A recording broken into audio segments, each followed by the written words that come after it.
Pode andar aqui? Tira essa daqui. Na juventude. E antes de iniciar, eu queria muito agradecer o generoso convite da mocidade do Meimei. E muito mais alegre eu me encontro por ver tanta gente bonita reunida, essa família espírita reunida. Que coisa linda, confraternizando. Isso é tão importante, né? Lembrarmos que Jesus nos disse que meus discípulos serão conhecidos por muito se amarem. E isso aí, nós estamos aqui no amor de Jesus. E mediunidade é uma coisa que desperta um profundo interesse em todos nós, com certeza. A mediunidade exerce uma profunda atração em todas as pessoas, porque é a manifestação do fenômeno, é a comprovação de que realmente existe um mundo dos espíritos. E esse mundo dos espíritos utiliza os médiuns, que são apenas os medianeiros, né? Desses dois mundos, do intercâmbio entre os mundos. Podemos apagar uma luz aí, né, Celso? Fica melhor.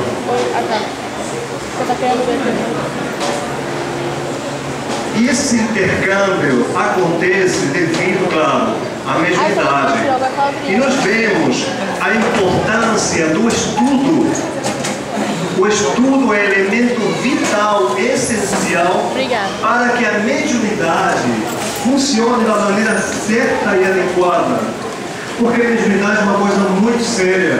A mediunidade não é simplesmente a gente sentar à mesa mediúnica e receber as comunicações dos irmãos do além. É muito mais do que isso. A mediunidade é uma coisa que não se pode encarar de maneira liviana.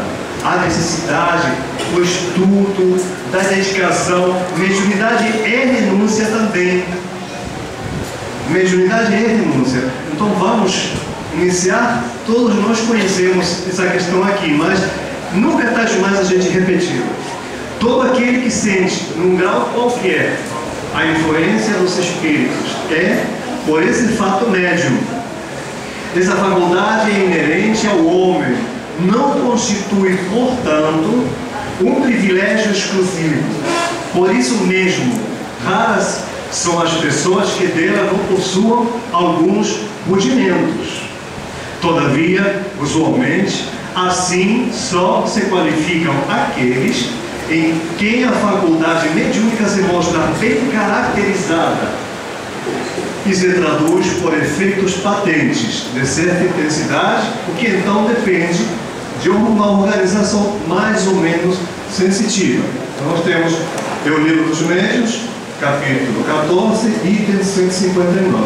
Então, quer dizer que todos nós somos médiuns. E com certeza que não tem um aqui presente que em algum momento da sua vida tenha visto, sentido, ouvido a presença dos Espíritos. Quem já assistiu, quem já teve essa impressão? Ninguém? Bom. Então quer dizer que todos somos médiuns. E essa é uma faculdade inerente ao ser humano, né? Claro que uns é mais, outros são menos. Mas em algum momento da nossa vida, todos nós sentimos a influência dos espíritos. Claro que Allan Kardec convencionou em denominar médiuns mesmos aqueles onde a faculdade se manifesta de maneira ostensiva, né? Essa mediunidade ostensiva, há diversos tipos de mediunidade. Acho que a gente não tem nem conta quantos tipos de mediunidade tem. Mas essa mediunidade, como nós dizemos no início, inerente ao ser humano. Vamos passar. A mediunidade é uma faculdade humana, natural, pela qual se estabelecem relações entre os homens e os espíritos. Desenvolve-se naturalmente nas pessoas de maior sensibilidade para a captação mental e sensorial das coisas e fatos do mundo espiritual que nos cerca e nos afeta pelas vibrações psíquicas e afetivas. O médium tem uma sensibilidade muito grande, porque se ele não tivesse essa sensibilidade, não conseguiria perceber o mundo dos espíritos. Normalmente o médium ele tem uma grande sensibilidade a sons. Determinados sons machucam, incomodam, né? Determinados barulhos muito fortes. Por quê? Porque a sensibilidade nele está gozada. É a sensibilidade que vai fazer com que ele perceba o mundo invisível, né? Então, o médium tem a sensibilidade. E essa sensibilidade é uma coisa que já vem da pessoa. De maneira alguma, devemos procurar despertar essa faculdade mediúnica. Se ela não está presente, se ela não está, a gente deve para lá. Melhor continuar assim. E como nós dizemos antes, muita gente, quando chega na casa espírita, nós que participamos do atendimento fraterno do Genil, nós vemos muito isso. Tem gente que chega, eu quero ser médium. Quando é que a gente senta na mesa mediúnica? Aí a gente fala, alto lá, né? Primeiro vamos estudar, no mínimo, uns 2 anos. Ah, mas a minha mediunidade está aí. Qual é a melhor maneira da gente ajeitar, melhorar, equilibrar essa mediunidade? Através do estudo, através do evangelho, terapia e através do passe da água fluidificada. No passe da água fluidificada, nós vamos acertando as energias que nós temos e nesse momento o descontrole. E eu posso contar o meu caso pessoal. E acredito eu que a espiritualidade tem me dado um amparo muito grande, porque adentramos numa casa espírita sem conhecimento nenhum e não levaram 2 meses, a gente já estava sentado à mesa mediúnica, né? E foi uma experiência muito difícil, muito desconfortável. Acho que a coisa não ficou pior porque talvez a gente tinha um pouquinho de merecimento para a gente não se desequilibrar, mas foi difícil. Então, eu acho uma temeridade uma pessoa sem experiência, sem conhecimento da doutrina espírita, adentrar numa mesa mediúnica, numa reunião mediúnica, se colocando como joguete dos espíritos brincalhões, dos espíritos malfazejos e por aí vai. Então a importância do estudo, acima de tudo. Ah, mas o que eu trabalho? Tem para trabalhar, vamos pegar uma vassoura, um balde com sabão, vamos lavar a casa espírita.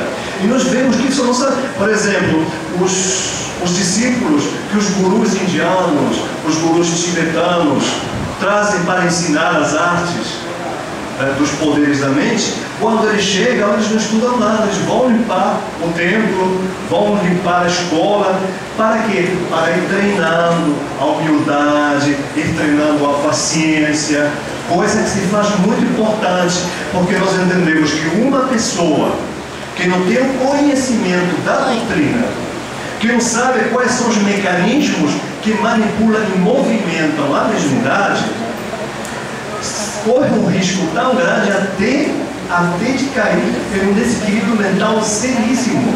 E nós vemos que uma grande parte das pessoas que estão em casa de saúde mental, isso dito pelo próprio Emmanuel, são médiuns que tiveram a mediunidade em desequilíbrio, pessoas que não conheciam, não tinham a mínima ideia do que seja a mediunidade, e muitos daqueles que não sabiam o que era espiritismo e que foram tomados por loucos.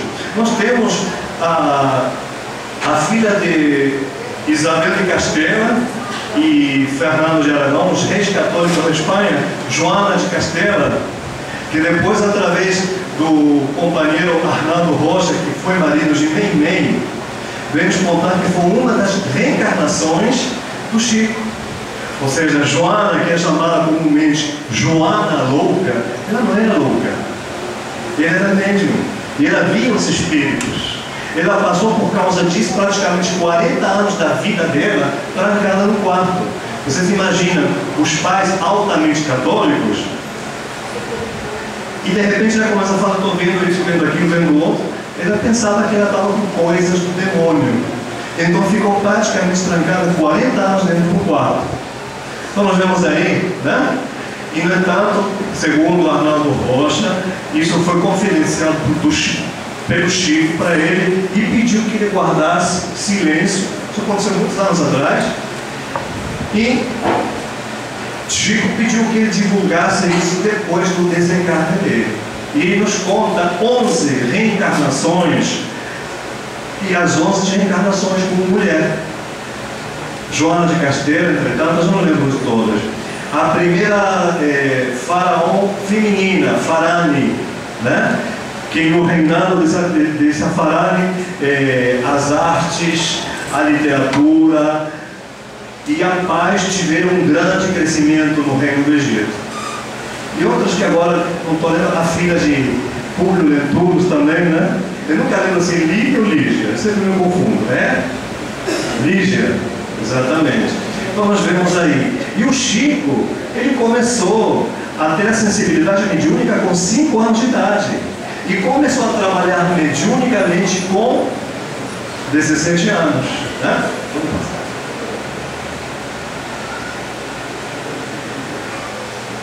Isso é uma coisa muito interessante, né? A glândula pineal, né? A epífise neural, glândula pineal ou simplesmente pineal. É uma pequena glândula endócrina perto do cérebro, entre os 2 hemisférios, acima do aqueduto de Sylvius e abaixo do bordelete do corpo caloso, na parte posterior do ventrículo médio. O papel que ele exerce na regulação dos chamados ciclos circadianos, que são vitais, principalmente sono. Os ciclos circadianos são... Deixa eu ver porque é muita coisa, né? Até a bolinha aqui. Ritmo circadiano ou ciclo circadiano designa um período de aproximadamente 24 horas, sobre o qual se baseia todo o ciclo biológico do corpo humano e de qualquer outro ser vivo influenciado pela luz. Então, são vitais principalmente o sono e no controle das atividades sexuais e de reprodução. Segundo vários pesquisadores, seria ela a sede da ligação entre o perispírito e o corpo somático, e também o lugar onde se encontra situada a mediunidade, contendo a mesma cristais de apatita, elemento que serviria de antena psíquica para captar o mundo invisível. Ou seja, essa pineal, a epífise neural, glândula pineal, seria o chip onde está inserida a mediunidade. E parece que esse cristal de apatita seria como uma antena parabólica que conseguiria fazer a ligação entre o mundo invisível e o mundo da matéria. Então nós vemos ela aqui, ó. Está aqui, ó. Bem aqui. Aqui nós vemos, por exemplo, uma ilustração de um cérebro onde a mediunidade está sendo exercida. Aqui, ó, também. Né? Então, essa glândula é responsável pela mediunidade. Ou seja, aí nós entendemos que a mediunidade é uma coisa física. Ou seja, o espírito já vem com um corpo determinado para essa função. Claro que é uma função de todos nós, a mediunidade, somos todos médiuns, mas aqueles que têm uma maior expressão da mediunidade são considerados médiuns, e tudo isso se localiza na pineal, né? Vamos continuar. Médium de efeito físico, né? Isso aqui nós tiramos do livro Perispírito de Zalmino Zimmermann. Excelente livro, que eu recomendo que todos vocês leiam. É um livro desse tamanho, mas excelente, muito, muito bom, muito elucidativo, explica muito bem todas as questões do perispírito, inclusive da mediunidade. Nós não vamos parar para falar o que significa cada tipo de mediunidade. Nós temos efeitos físicos, temos médiuns títólogos, médiuns motores, de translações, suspensões, de efeitos musicais, de aparições, de transportes. Não é aquele que tem carro não, tá? Você vê que normalmente nas casas da espírita sempre tem um médium de transporte, né? É aquele que leva todo mundo para casa no final da reunião, né? Então, médiuns noturnos, pneumatógrafos, furadores e excitadores. E no médium de efeitos intelectuais, onde os espíritos, através desses médiuns, manifestam as ideias e pensamentos. onde nós entendemos que atrás dos efeitos mediúnicos, das manifestações, existe algo, alguma inteligência, né? E nós sabemos que o espírito é o quê? O perispírito é o quê? O espírito é o quê? É o princípio inteligente do universo. Tá? Então nós temos médios audientes, são aqueles que ouvem os espíritos, mas não é bem por aqui. Se bem que às vezes a gente ouve, né? Eu me lembro que eu tinha 18 anos, nem sonhava saber o que era mediunidade, nem sabia o que era espiritismo. Se bem que eu, dos 5 aos 14 anos, de caminho para o colégio, no ensino básico, fundamental, eu passava todos os dias pela calçada da Federação Espírita Argentina, professor argentino, tá? Ninguém notou. Não, imagina, você tá aqui desse. Tá? Pode vir aqui, ó. Então, eu passava todos os dias na porta da Federação Espírita Argentina. E a amiga da minha mãe, uma francesa, que era muito católica, fala: cuidado, meu filho, quando você chegar, você atravessa de calçada, porque é a casa do diabo. E eu de fato passava, sabe, assim, com medo. Mas uma avenida, um auditório muito grande, tinha como se fosse um teatro. Eu sempre que passava, às vezes a porta estava aberta e dava para ver. Tinha um senhor sentado numa mesa falando, e um monte de gente. Eu falei: que diabo é esse que fala? Eu estou vendo as imagens, as transformações, a fumaça, o chifre. Eu ficava, mas eu tinha medo.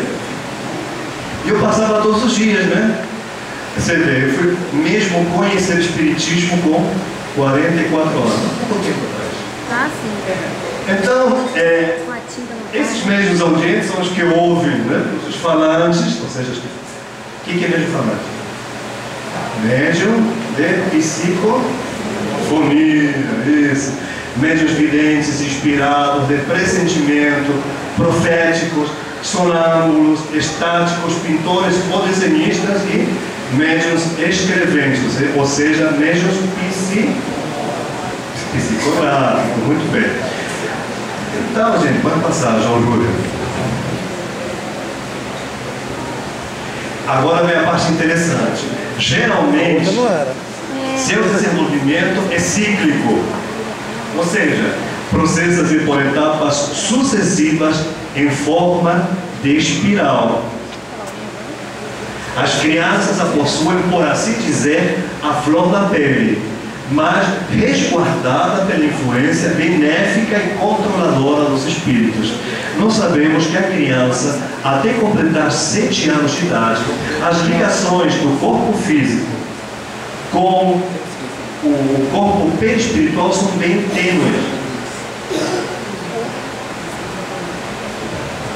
Então, nesse período de mais ou menos de 7 anos, há 24 horas por dia, direto, um benfeitor espiritual, um protetor espiritual. E a criança, nessa fase, ela está entre 2 mundos, e a sensibilidade dela está muito acusada, como fala aqui, da flor da pele. E nós estamos cansados de ver crianças que brincam com amigos imaginários. Será que são imaginários? Às vezes não, às vezes sim, mas normalmente não é nada imaginário. Nós temos um caso de uma senhora que frequenta a nossa casa espírita e no atendimento fraterno contou que ela perdeu uma menina com 2 anos de idade com aquela doença que inflama as meningite. É uma menina muito linda. E ela ficou em profunda depressão, a menina desencarnou. E 2 anos depois ela torna a ficar grávida de um menino. E o menino já com 2 anos, 3 anos, costumava brincar com uma amiguinha imaginária. E estava ela sempre conversando. Um dia ela foi na cozinha preparar um lanche para a criança. E a criança conversando, brincando. Quando ela entrou na sala, ela dá de cara com o filho e a filha desencarnada. Então os 2 brincando juntos. Aí ela se assustou, porque uma pessoa que não tem mínima noção do que seja espiritismo, mediunidade, vida no além, ela deixou cair a bandeja. Aí a criança fez assim, sumiu. E a filhinha falou assim: mãe, você assustou a minha amiguinha que saiu do quadro, que tinha um retrato na sala da criança desencarnada, que saiu do retrato para brincar comigo, mãe, você assustou? Você vê até que ponto as crianças podem estar inventando, né?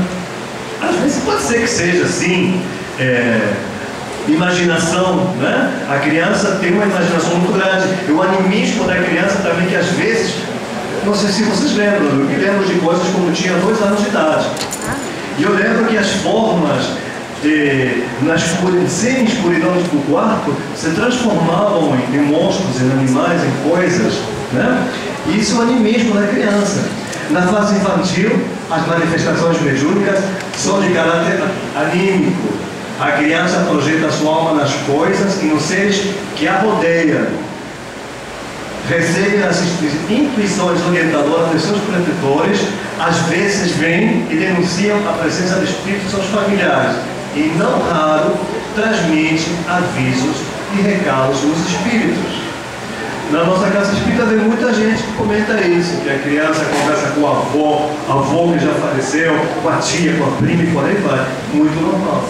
Mas essas crianças estão constantemente sendo acompanhadas pelo seu protetor espiritual, o qual cuida zelosamente para que não aconteçam influências, às vezes nocivas, de ataques espirituais, de amigos, de inimigos do passado, que possam, porventura, vir atacar a criança e romper esses laços que unem o corpo físico ao corpo espiritual, que ainda são muito tênues, eles não estão totalmente presos ao corpo físico. E aqui, quando passa dos 7 ou 8 anos, integra-se melhor no funcionamento da vida terrena, desligando-se progressivamente das relações espirituais. É importante nessa fase que a criança seja encaminhada à evangelização espírita para ser auxiliada mais efetivamente. À medida que a criança vai crescendo, os laços que ligam o perispírito ao corpo físico vão se consolidando e a criança fica mais ligada à parte material, começando a esquecer a parte espiritual.